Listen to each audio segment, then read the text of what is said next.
اعوذ باللہ من الشیطان الرجیم بسم اللہ الرحمن الرحیم قال اللہ تبارک و تعالی فی کلامہ المجید والفرقان الحمید والذین معہ اشداء للکفار رحماء بینہم صدق اللہ العظیم وصدق رسولہ النبی الکریم ونحن علی ذلک من الشاہدین والشاکرین والحمد للہ رب العالمین صلی اللہ علیہ وآلہ وسلم۔ جیسے کہ آپ کو پتہ ہے کہ محرم الحرام کا مہینہ شروع ہو چکا ہے، اس میں یکم محرم الحرام کو حضرت فاروق اعظم رضی اللہ عنہ کی شہادت ہوئی ہے۔ آج کل ایک انجینئر کے نام سے آپ جانتے ہیں ایک فتنے کی صورت میں کہ وہ یہ کہہ رہا ہے کہ 26 ذی الحج کو حضرت عمر فاروق رضی اللہ عنہ کی شہادت ہوئی ہے۔ یکم محرم والی بات غلط ہے، یہ ساری باتیں من گھڑت ہیں۔ کئی دلائل اس پر موجود ہے، کئی کتابوں میں لکھا ہوا ہے کہ جناب فاروق اعظم رضی اللہ تعالیٰ عنہ 26 سے 27 ذی الحج کو زخمی ہوئے ہیں اور یکم محرم الحرام کو آپ کی شہادت باسعاد ہوئی ہے۔ تکلیف صرف یہ ہوتی ہے ان لوگوں کو کہ حضرت عمر فاروق رضی اللہ تعالیٰ عنہ منافق کو برداشت نہیں کیا کرتے تھے۔ آپ احادیث کو اٹھا کر دیکھیں کہ جب بھی نبی کریم صلی اللہ علیہ وآلہ وسلم کے سامنے کسی نے اونچی آواز سے بات کرنے کی بھی کوشش کی تو جناب عمر تلوار نکال لیا کرتے تھے۔ ایک صحابی حضرت حاتب ابن بلتع کہ جب اللہ کے نبی نے یہ فیصلہ کیا کہ ہم مکہ پر چڑھائی کریں گے اور شان اور شوکت کے ساتھ ہم مکہ پہ جائیں گے، یہ صحابی رسول ہے اور بدری صحابی ہے کہ بدر میں اللہ کے نبی کے ساتھ جنگ میں شریک ہوئے تھے۔ انہوں نے ایک خط لکھا اور خط مکہ والوں کے نام پہ لکھا کہ ذرا سنبھل کر، ذرا دھیان کے ساتھ، اللہ کے نبی چند دنوں میں مکہ پر حملہ کرنے آ رہے ہیں، اور یہ خط ایک عورت کو دیا، بڑھیا کو، اور کہ جا کر یہ مکہ میں پہنچا دو۔ اب وہ بڑھیا یہ خط لے کر روانہ ہوگی راستے پر، اتنے میں اللہ کے نبی کے پاس جبرائیل امین آئے اور کہا کہ یا رسول اللہ، آپ کا راز اس وقت لیک آؤٹ ہونے جا رہا ہے، راز دوسروں کو بتایا جا رہا ہے۔ اور وہ کس نے بتایا؟ حاتب ابن بلتع نے اس فلاں عورت کو خط دیا، وہ فلاں عورت اس مقام پر ہے، اس کا رنگ ایسے ہے، اس کے کپڑے ایسے ہیں۔ جب اس عورت کو پکڑا گیا، اس سے خط نکلوایا گیا، تو اللہ کے نبی حاتب ابن بلتع کو بلایا اور کہا کہ بتاؤ تم نے یہ ہمارا راز جو ہے وہ کیوں دوسروں کو بتایا؟ اتنے میں جناب عمر کھڑے اور کہا یا رسول اللہ، یہ منافق ہے، میں اس کی گردن اتارنے جا رہا ہوں۔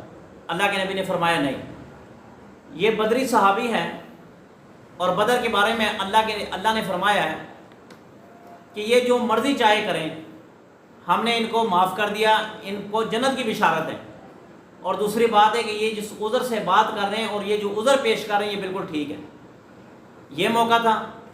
دوسرا موقع ایک اور آیا کہ اللہ کے نبی کے سامنے دو بندے آئے اور کہا کہ ہم آپ سے ایک فیصلہ کروانا چاہتے ہیں۔ وہ فیصلہ یہ ہے کہ یہ آدمی کہتا نیزہ میرا، یہ کہتا نیزہ میرا ہے۔ تو اللہ کے نبی نے فیصلہ یہ کیا کہ جو بظاہر مسلمان تھا، اندر سے منافق تھا، اور ایک یہودی تھا، اللہ کے نبی نے فیصلہ یہودی کے حق میں کیا کیونکہ اس کے دلائل مضبوط تھے۔ دلائل کے اعتبار سے وہ آدمی مضبوط ہے، یہودی۔ اب اللہ کے نبی نے فرمایا یہ تلوار، یہ نیزہ جو ہے اس یہودی کا بنتا ہے۔ اب اس بظاہر جو مسلمان تھا، اندر سے منافق تھا، اس نے کہا نہیں، یہ فیصلہ مجھے منظور نہیں۔ فیصلہ لے کر چلتے ہیں جناب عمر کے پاس کہ جو عمر فیصلہ کر دے ہمیں وہ قابل قبول ہے۔ اب یہ منافق اور یہ یہودی چلے گئے ہیں عمر رضی اللہ عنہ کے پاس، اور یہ یہودی اس کو کہہ رہا ہے کہ آپ تو اللہ کے نبی کی بڑی عزت کرتے ہیں، بڑا احترام کرتے ہیں، آپ کیسے مسلمان ہو کہ اللہ کے نبی نے میرے حق میں فیصلہ کر دیا اور آپ کہتے ہیں کہ میں جی اپیل دائر کرتا ہوں حضرت عمر فاروق کی عدالت میں۔ کہا چلو ٹھیک ہے، میں آپ کی یہ بات بھی مان لیتا ہوں، آؤ۔ جب فاروق اعظم کے پاس چلے، دروازہ کھٹکھٹایا اور کہا کہ ہمارے حق میں فیصلہ کریں یا ان کے حق میں فیصلہ کریں، مگر یہ بتائے کہ تلوار کس کی بنتی ہے؟ تو فاروق اعظم نے فرمایا اچھا میں فیصلہ کرتا ہوں، مگر یہاں پر یہودی بول پڑا، کہنے لگے اے عمر، یہ فیصلہ ہم آپ کے نبی سے پیچھے کروا چکے ہیں اور آپ کے نبی نے یہ فیصلہ میرے حق میں کیا، مگر یہ جو آدمی ہے یہ کہتا ہے کہ مجھے اللہ کے نبی کا فیصلہ قابل قبول نہیں ہے، میں عمر سے فیصلہ کروانا چاہتا ہوں، آپ بتائیں اس بارے میں آپ کی کیا رائے ہے؟ جناب عمر نے فرمایا کہ ابھی میں فیصلہ کرتا ہوں، صبر اندر سے ہو کر آؤں۔ آپ اندر گئے، تلوار نکالی، اس آدمی کی گردن قلم کر دی اور آپ نے فرمایا کہ جس کو نبی کا فیصلہ منظور نہیں، عمر اس کے بارے میں یہ فیصلہ کرے۔ تکلیف اس بات کی ہے کہ فاروق اعظم نے اللہ کے نبی کے دور میں، اللہ کے نبی کے دور کے بعد یا صدیق اکبر کا دور ہو، آپ نے کبھی منافق کو برداشت نہیں کیا، آپ نے کبھی بھی دین کے خلاف چلنے والے کو برداشت نہیں کیا. آپ نے تو اپنے بیٹے کے ساتھ اختلاف کیا، آپ تو اپنے بیٹے کے ساتھ بولنا چھوڑ دیا دین کی وجہ سے. اور آج اگر لوگ طرح طرح کی باتیں کریں کہ عمر مسلمان نہیں ہے، عمر منافق ہے، عمر پھر گیا تھا، تو پھر یہ بتاؤ کہ قرآن مجید میں تو اللہ نے یہ فرمایا کہ میں قرآن مجید کا ضامن ہوں. قرآن مجید جو میں نے اتارا ہے اس کے ایک ایک آیت، ایک ایک حرف، ایک ایک زبر پیش کا میں ضامن ہوں کہ اس میں رد و بدل نہیں ہوگا. جب اللہ کے نبی پر قرآن اترا تو قرآن میں اللہ نے یہ فرمایا کہ اے نبی، یہ جو آپ کے ساتھ جڑ گئے صحابہ، ان کے ہم نے دلوں کے امتحان لے لیا. اولئک الذین امتحن اللہ علی قلوبہم، اللہ نے فرمایا کہ جتنے بھی صحابہ آپ پر ایمان لائے ہیں ان کے دلوں کا ہم نے امتحان لے لیا. یہ غلط نہیں ہے، یہ ٹھیک لوگ ہیں. تو پھر آپ یہ بتائیں کہ اس قرآن کی بات مانیں، اللہ کے نبی کی بات مانیں، اللہ کی بات مانیں یا آپ کی بات مانیں. مگر تکلیف اس لیے ہوتی ہے کہ جو آدمی سچا ہوتا ہے وہ کڑوا ہوتا ہے، جو آدمی سچا ہوتا ہے وہ کڑوا ہوتا ہے. اور آج کے دور میں کڑوا آدمی برداشت نہیں ہوتا. ایک آدمی میٹھا ہے، منافق ہے، وہ آدمی برداشت ہے. آپ کے منہ پہ آپ کی تعریف کرے گا، آپ کو اچھا کہے گا، آپ کو اچھا جانے گا، مگر پیٹھ پیچھے آپ کی برائی کرے گا، آپ کی جڑیں کاٹے گا، آپ کی نسل کو نقصان پہنچائے گا، وہ آدمی قابل قبول ہوتا ہے. حضرت عمر رضی اللہ عنہ کے اندر یہ کام تھا کہ آپ کھرا سچ بولنے والے تھے. کھرا آپ نے ایک فیصلہ کیا، بڑا اچھا فیصلہ کیا. ایک رواج تھا دریا کا کہ جب تک اس دریا میں ایک نوجوان 16 17 18 سال کی ایک نوجوان لڑکی کو ایک سال بعد خوب بناؤ سنگار کر کے اس کو سرخی پاؤڈر لگا کر اس کو سونا، اس کو کپڑے، اس کے جوتے، ہر ایک چیز A1 اس کو پہنا کر اس کے بعد اس کو دریا میں پھینکتے تھے، تب وہ پانی دیتا تھا دریا. پھر جا کر لوگوں کو فصلہ کا کام ہوتا تھا، جانوروں کو پلایا جاتا تھا، خود پیتے تھے. تب جا کر کام ہوتا تھا کہ جب تک ایک نوجوان خوبصورت اور اس پر خرچہ نہ کیا جائے تب تک وہ پانی نہیں دیتا تھا.